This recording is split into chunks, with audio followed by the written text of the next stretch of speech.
High রিজিক, এই রিজিক কেমন আছো তুমি রিজিক? আমি লালটু ভূত এসে গেছি রিজিক। তোমাকে আজকে ধরে মচমচ করে খেয়ে ফেলবো রিজিক। তুমি আমাকে চেনো রিজিক? আমি লালটু ভূত এসে গেছি তোমাকে আজকে মচমচ করে চিবিয়ে খেতে রিজিক। কারণ আমি দুষ্টু বাবুদেরকে মচমচ করে খেয়ে ফেলি, ভালো বাবুদের সাথে বন্ধুত্ব করি। আজকে আমি তোমার কাছে এসেছি রিজিক। তোমার বাবা মা বলেছে আমাদের রিজিক ভাত খায় না, ঘুমায় না, পড়াশোনা করে না। তুমি তাকে নিয়ে যাও লালটু ভূত, নিয়ে যাও। তাই আজকে আমি এসে গেছি রিজিককে নিয়ে যেতে।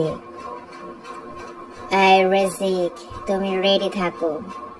তুমি রাতের বেলা যখন ঘুমাবে আমি তখন গাছের উপরে বসে থাকবো রিজিক।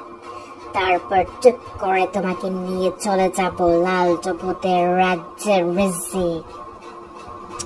লালটু ভূতের রাজ্যে তোমার মতো অনেক বাবুরা আছে রিজিক। সেই সব বাবুদেরকে আমি এনেছি কেন জানো? তারা পড়াশোনা করার কথা বললে পড়াশোনা করতে চায় না। তুমি যদি ভালো মতো পড়াশোনা করো রিজিক, তাহলে তুমি বড় হলে পাইলট হতে পারবে, ডাক্তার হতে পারবে, ইঞ্জিনিয়ার হতে পারবে রিজিক, অথবা শিক্ষক হতে পারবে রিজিক। এখনো সময় আছে, ভালো হয়ে যাও রিজিক।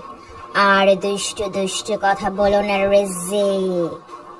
মনে রাখবে রিজিক, বাবা মা যেটা বলে সব সময় ভালোর জন্যই বলে রিজিক। বুঝতে পেরেছো?